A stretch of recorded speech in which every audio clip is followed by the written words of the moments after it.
السلام علیکم دوستو، افغانستان ایک مرتبہ پھر پوری دنیا کو حیران کرنے جا رہا ہے۔ ابھی چند دن پہلے ہی افغانستان نے دی گریٹ اسفیئر پروجیکٹ کو سٹارٹ کرنے کا پلان کیا۔ آلدو یہ ابھی تک آفیشیل اناؤنس نہیں کیا گیا، لیکن بہت جلد ہی اس پر کام شروع ہو جائے گا۔ دی گریٹ اسفیئر پروجیکٹ کیا ہے اور اس پر کتنی کاسٹ آئے گی اور کتنا ٹائم لگے گا، اور یہ افغانستان کے لیے کیسے گیم چینجر ثابت ہوگا، اور ویڈیو کے لاسٹ میں بتاؤں گا کہ افغانستان جو کہ 50 سال کے بعد جنگوں سے نکلا اتنی جلدی کیسے ترقی کر رہا ہے، جو کہ آپ لوگ سن کر حیران رہ جائیں گے۔ تو ویڈیو کو لاسٹ تک لازمی دیکھیں، کافی کچھ نیا جاننے کو ملے گا۔ ویڈیو کو لائک اور چینل کو لازمی سبسکرائب کر لیں۔ یہ بلڈنگ اسفیریکل شیپ اور دور سے دیکھنے سے ایک جائنٹ بال لگے گی، جس کو چاروں طرف سے ایل ای ڈیز کے ساتھ کور کیا جائے گا، اور Taliban government in L E Ds per companies کے ایڈز لا کر اس کو اپنا سورس آف انکم بنائے گی۔ اور بلڈنگ کے اندرونی حصے میں ریسرچ لیبز بنائی جائیں گی، جہاں پر biology, genetical, software engineering اور الیکٹرانکس پر ریسرچ کی جائے گی۔ اور اس پورے پروجیکٹ پر آلموسٹ $300 ملین خرچ آئے گا، اور اس پورے پروجیکٹ کو بننے کے لیے ایسٹیمیٹڈ 10 سال کا ٹائم چاہیے۔ لیکن جس پروڈکٹیوٹی اور سپیڈ سے طالبان گورنمنٹ کام کر رہی ہے، تو امید کی جا سکتی ہے کہ پروجیکٹ کے سٹارٹ ہونے کے 6 سے 7 سال کے اندر اندر ہی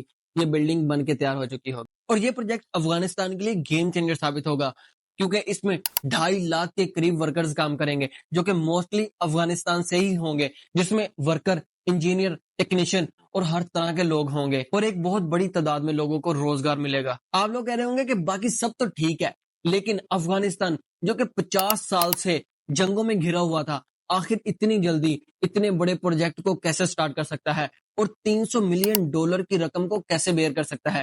یہ افغانستان ہی کر رہا ہے، یا اس کے پیچھے کوئی کمپنی ہے، یا کوئی اور کنٹری افغانستان میں انویسٹ کر رہی ہے؟ تو یہ بات ابھی کلیئر نہیں، لیکن آپ لوگوں کو TAPI پائپ لائن کے بارے میں تو پتہ ہی ہوگا، جس کو افغانستان نے کوریڈور دینے کی اناؤنسمنٹ کی تھی، جو کہ ایران سے افغانستان، افغانستان سے ازبکستان اور تاجکستان تک جانی ہے، اور یہی پائپ لائن پاکستان اور انڈیا تک بھی جانی ہے، جس کے ذریعے گیس ٹرانسفر کیا جائے گا۔ اور چونکہ افغانستان اس کو کوریڈور دے رہا ہے، تو افغانستان ہی اس کا ٹیکس کلیکٹ کرے گا، جو کہ ایئرلی $700 ملین تک ہوگا۔ اور طالبان گورنمنٹ کا کہنا ہے کہ ہم چند سالوں میں ہی افغانستان کو اتنا ایڈوانس کر دیں گے کہ باقی کنٹریز کے ساتھ کمپیٹ کرے گا، یا اس سے بھی زیادہ۔ تو جس طرح افغانستان ترقی کر رہا ہے، تو یہ بات ان کی پوری ہوتے دیر نہیں لگنی، کیونکہ طالبان گورنمنٹ جتنی تیزی سے نئے نئے پروجیکٹس کو سٹارٹ کر رہی ہے، اتنی ہی تیزی سے ان کو کمپلیٹ بھی کر رہی ہے۔ یہ سب دیکھ کے لگتا ہے کہ وہ وقت دور نہیں جب افغانستان ایشین ٹائیگر بن جائے گا۔ اور صرف TAPI پروجیکٹ نہیں، بلکہ افغانستان کوش ٹیپا کینال جیسے بڑے پروجیکٹس پر بھی کام کر رہا ہے۔ کوش ٹیپا کینال اور اس جیسے اور بہت سے پروجیکٹس کے بارے میں نے اس ویڈیو میں بات کی ہے، لازمی دیکھیں، کافی انفارمیٹیو رہے گی۔ اور اگر آپ طالبان کی 2021 سے اب تک کی پروگریس کو دیکھیں تو حیران رہ جائیں گے کہ پہاڑوں سے نکلے ہوئے انسان اسلام پر عمل کر کے ترقی کی کس سطح تک پہنچ چکے ہیں۔ اور یہ رہے طالبان کے چند مین پروجیکٹس۔ فرسٹ، سپر کار۔ طالبان کی حکومت کے آنے کے کچھ عرصے میں ہی طالبان نے اپنی سپر کار مارکیٹ میں لانچ کر دی۔ آلدو اس پر کام پہلے سے جاری تھا، لیکن طالبان نے آتے ہی اس کو سپیڈ اپ کروا کے ٹائم سے پہلے ہی مارکیٹ میں لانچ کروا دیا۔ Second, metro bus extension. جیسے کہ ہم جانتے ہیں 2017 میں میٹرو بس پروجیکٹ اناؤنس کیا گیا اور 2019 میں لانچ کیا گیا، لیکن یہ صرف میٹرو بس کا فرسٹ فیز ہی لانچ کیا گیا تھا، اور 2023 میں طالبان نے میٹرو کے سیکنڈ فیز کے لیے کنسٹرکشن شروع کروا دی ہے، اور ان فیوچر میٹرو بس کو 111 کلومیٹر اور 150 اسٹیشنز تک ایکسٹینڈ کرنے کا پلان کیا گیا ہے۔ اور اس کے علاوہ اور بھی بہت سارے project like Khairkhana road project, mega city project, almond یعنی بادام کی پروڈکشن اور ایکسپورٹ، اور ایپل کی پروڈکشن اور ایکسپورٹ پر خاص دھیان دیا، اینڈ مینی مور۔ اگر سب پروجیکٹس کو ڈیٹیل میں بیان کرنے بیٹھو تو ویڈیو کافی لمبی ہو جائے گی، اور ان پروجیکٹس کو کسی اور ویڈیو میں ڈسکس کریں گے۔ اینڈ دی لاسٹ، آخر طالبان اتنی جلدی ترقی کیسے کر رہے ہیں؟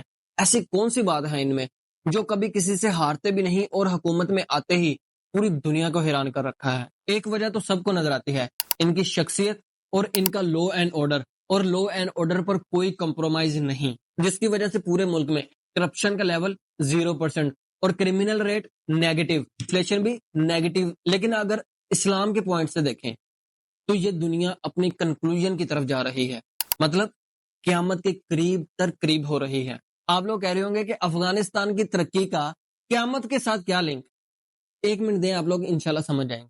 آپ صلی اللہ علیہ وآلہ وسلم کی ایک حدیث پاک کا مفہوم ہے کہ قیامت کے قریب خراسان سے کالے جھنڈوں کے ساتھ ایک لشکر نکلے گا، جو کہ ایمان والوں کا ہوگا۔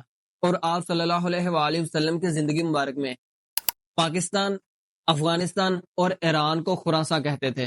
اس لشکر کو کوئی نہ روک سکے گا، اور یہ لشکر امام مہدی علیہ السلام کے لشکر کے ساتھ مل کر بیت المقدس کو فتح کرے گا اور اس کے اوپر اپنا جھنڈا لہرائے گا۔ اور اگر آپ آج اپنی نظر دڑھائیں تو دنیا میں کیا ہو رہا ہے، فلسطین کے حالات کیا ہیں، اور افغانستان میں صحیح معنوں میں اسلامک حکومت آ چکی ہے، اور افغانستان کی اتنی تیزی سے ترقی یہ شو کرتی ہے کہ وہ وقت اب دور نہیں۔ اب آپ اسے ایک مولوی سوچ کہہ لیں، اٹس اپ ٹو یو۔ اور اس سے پہلے بھی میں نے Afghanistan the next Asian tiger per 2 part بنائے ہیں، لازمی دیکھیں، کافی انفارمیٹیو ہیں۔ ملتے ہیں ایسی ہی ایک نیو انفارمیٹیو ویڈیو میں۔ علم سیکھیں اور سکھائیں۔ اللہ نگہبان۔